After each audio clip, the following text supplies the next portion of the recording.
But let's start off the conversation. Let's start with, since you've been the president of Karachi Kings, Edward Waseem, let me ask you this کہ لاہور اور کراچی کو اب اگلے سال اگلے season پہ آنے سے پہلے کیا کیا چیزیں ہیں جن کو کہ ان کو اسٹڈی کرنا ہوگا اور فکس کرنا ہوگا before they come back for HBL PSL 10? I think Lahore کو سب سے پہلے تو کوچ ڈھونڈنا پڑے گا because Aqib I've just read somewhere that he's joining Sri Lankan cricket team as a bowling coach, so it means he won't be available I think because Sri Lankan team busy رہتی ہے پورا سال. I think he's only there for the World Cup. اچھا only there for the World Only Cup. for the World Cup. جو میں نے پڑھا. Okay, but I don't know about Lahore because I'm not involved there in the structure. نہیں میرا کہنے کا what do you think they should be doing? Where should they be? You know, I'm all for Lahore focusing on their coaching. اس کا بھی لفظ ہے PDP program. PDP program. وہاں سے پلیئر لاتے ہیں. اگر وہاں سے پلیئر is good enough, جیسے حارث رؤف آیا تھا I suppose, then he went on to became one of the top bowlers in shorter format in world cricket with pace and everything. وہ لے کے آئے, not for the sake of it لے کے آئے کہ جی آنا ہی لینا ہی ہم نے وہاں سے ہے. It has to be good enough quality. And I can talk about Karachi Kings. They are rebuilding a team. League franchise cricket میں rebuilding doesn't make any sense in a way because آپ کے اگلے سال کیا draft میں کون سے player آتے ہیں, بٹ کور پلیئرز جیسے اسلام آباد نے اوور دی ایئرز جیسے اب فار انسٹنس سیم ایوب کے ارد گرد ساری ٹیم بن رہی ہے, بابر کے, سیم کے اسپیشلی پشاور نے جیسے کیا ہے, آئی تھنک ویسے ہی کراچی کو پڑھنا پڑے گا.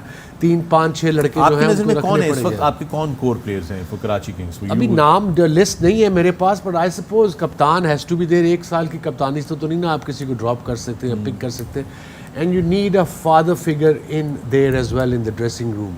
اوکے, آئی کین انڈرسٹینڈ آپ کا جو کرکٹ ڈائریکٹر ہے یا کرکٹ مینیجر ہے جو آپ کی ہیلپ کرتا ہے ڈرافٹ میں اور یہ پلیئر لے لیں, مگر you need a domestic person, 2-3 چاہیے جو آپ کو ایکچوئل پلیئر بتائیں, جو آپ پلینگ 11 میں کھلا سکیں. ہم نے یہ دیکھا کہ کراچی کنگز اسکواڈ میں کچھ لڑکے تھے جو چانس بھی نہیں ملا, نہ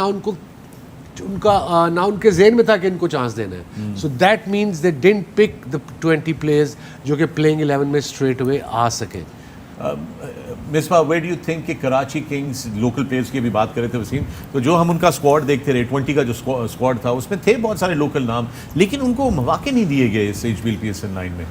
بالکل, آئی تھنک کہ اگر ہم جیسے آپ کہہ رہے ہیں کہ کن کے ارد گرد آپ نے بلڈ کرنا ہے, ٹھیک ہے شان ہے, بٹ عرفات منہاس اچھا ایک پراسپیکٹ نظر آیا ہے, عرفان نیازی, یہ 2 ایسے ہیں جن کی آگے کرکٹ نظر آ رہی ہے, جن میں پوٹینشیل بھی نظر آ رہا ہے. اوور آل مجھے لگتا ہے عامر تھے, ان کو انہوں نے کھلایا نہیں. عامر خان 1 میچ کھلایا, ٹرسٹ نہیں کیا. آپ لوکل پلیئرز پہ اگر ٹرسٹ نہیں کریں گے, اخلاق ان کے پاس تھا, پوٹینشیل تھا, پرفارمنس کر کے آیا تھا, لیکن 1-2 میچ کھلایا اور اس کے بعد اس کو سائڈ لائن کر دیا. حالانکہ آپ کے باہر کے پلیئرز پہ آپ نے اتنا ٹرسٹ کیا. یہ ڈفرینس ہے اسلام آباد میں اور دوسری فرینچائز میں, کہ انہوں نے آلموسٹ جو انڈر پریشر بھی پلیئر تھے ان کو بھی کیری کیا. منرو اسٹرگل کر رہے تھے, اس کے بعد ایلیکس ہیلز ابھی تک اسٹرگل کر رہے ہیں, بٹ وہ بیک کر رہے ہیں. حیدر علی کو بیک کیا, آپ اماد وسیم کو دیکھیں, ان کو بیک کیا انہوں نے, اور کروشل سٹیجز پہ آ کر انہوں نے میچ جتایا. تو یہ پلیئر کین فیل, آپ جس قسم کا ان کے ساتھ رویہ ہوتا ہے, ان کے سامنے ہوتے ہیں, تو ان کو اس سے تھوڑا سا سیلف بلیف آتا ہے, کانفیڈنس آتا ہے, اور وہ پرفارم پھر ان کو فائنلی کرنا ہی پڑتا ہے جب آپ اتنی زیادہ ان کو بیک. تو یہ کراچی کو بھی کرنا پڑے گا.